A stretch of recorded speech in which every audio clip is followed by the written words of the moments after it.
Hello viewers, welcome back to my channel. আজ আমি করে দেখাবো একদম ইউনিক স্টাইলে আলু ডিম কারি। দুর্দান্ত স্বাদের এই রেসিপিটি গরম ভাত, রুটি, লুচি সবেতেই কিন্তু ভালো লাগে।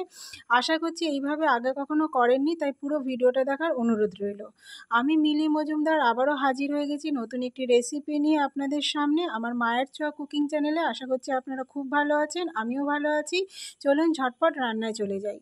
গ্যাস ধরিয়ে গ্যাসে একটা বাটি বসিয়ে দিয়েছি, একটু বড় সাইজের কিছুটা জল দিয়েছি, তার মধ্যে 6টা ডিম আর 4টে আলু দিয়েছি। 3টে আলু একটু বড় মাঝখান থেকে কেটে নিয়েছি, আর একটা আলু গোটা নিয়েছি। কিছুটা লবণ দিয়ে একদম ভালো করে সিদ্ধ করে নেব।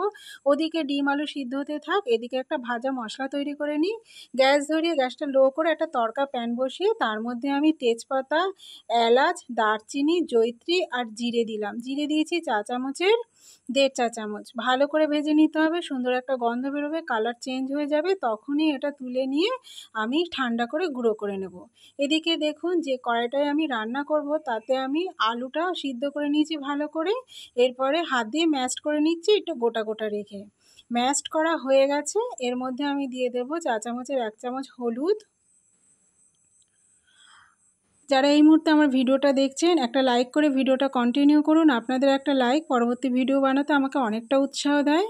দিয়েছি 1 চামচ জিরার গুঁড়ো, সম পরিমাণে ধনের গুঁড়ো, একটা বড় পেঁয়াজ আর একটা বড় টমেটো কুচিয়ে দিলাম। দিচ্ছি কালারের জন্য কাশ্মীরি লঙ্কার গুঁড়ো। এবারে দেব কিছুটা চেরা কাঁচা লঙ্কা, 7 থেকে 8টা চেরা কাঁচা লঙ্কা, ঝালটা আপনাদের পছন্দ মতো। দিয়ে দেব পরিমাণ মতো লবণ, আর একদম অবশেষে আমি দেব কিছুটা সর্ষের তেল। তো ব্যাস সব কিছু দেওয়া হয়ে গেছে, আর হাত দিয়ে ভালো করে মেখে নেব। একদম 10 মিনিটের মধ্যে রান্না হয়ে যায়। ডিম দিয়ে যদি ভালো কিছু খেতে চান খুব তাড়াতাড়ি চটজলদি, তো চটপট এইভাবে করে নিন, তো খেতেও ভালো হবে, টাইমও কম লাগবে। ভালো করে মাখিয়ে নিচ্ছি, দেখুন মাখানো হয়ে গেছে। এইবারে আমি একটু জল মেশাবো এর মধ্যে। প্রথমে হাত ধুয়ে কিছুটা জল দেব, তারপরে আরেকটু জল দেব। তো উষম গরম একটু জল হাত ধুয়ে দিয়ে দিলাম, ও আরও কিছুটা জল দিয়ে এবারে চলুন রেডি হয়ে গেছে। এবারে গ্যাসে কড়াইটা বসিয়ে দিই।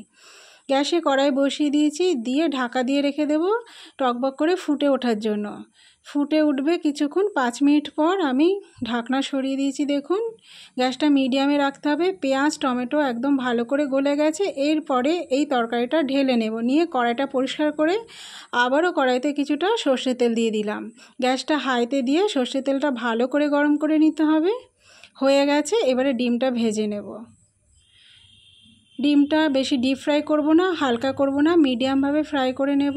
আর ডিমের গাটা একটা ছুরি দিয়ে আমি কিন্তু কেটে দিয়েছি, তাতে কী হবে ডিমটা কিন্তু খেতে খুব ভালো হবে। দেখুন ঠিক এমন কালার হয়ে গেছে। এরপর আমি ডিমটা তুলে নিলাম। বাকি যে তেল আছে তেলটা একটা ফোড়ন দেব। ফোড়নে দিয়েছি একটা শুকনো লঙ্কা মাঝখান থেকে ফাটিয়ে, 1/2 চা চামচেরও কম জিরা দিয়ে ভালো করে ফোড়নটাকে ভেজে নিতে হবে। তো গ্যাসটা হাইতে দিয়ে ফোড়নটাকে ভেজে নেব, তারপরে গ্যাসটা লো করে দেব। তো দেখুন কিছুক্ষণ পরে আমার ফোড়নটা তৈরি হয়ে গেছে। এর মধ্যে আমি ওই তরকারিটা ঢেলে দেব। দিয়েছি, এবার গ্যাসটা হাইতে দিয়ে দিয়েছি, দিয়ে একটু ফুটতে দিতে হবে। নাড়াচাড়া করে ফোড়নটার সাথে তরকারিটা ভালো করে মিশিয়ে দিলাম, দিয়ে ভেজে রাখা ডিমটা দিয়ে দেব। দিয়ে আবার একটু নাড়াচাড়া করে আমি একটু ঢাকা দিয়ে রেখে দেবো 5 মিনিটের জন্য। তাতে কী হবে, খুব সুন্দরভাবে কিন্তু মজে যাবে। 5 মিনিট পর রান্নায় ফিরে এসেছি, ঢাকনা খুলে দিয়েছি। দেখুন টকবক করে ফুটছে, সুন্দর একটা গন্ধ বেরিয়েছে।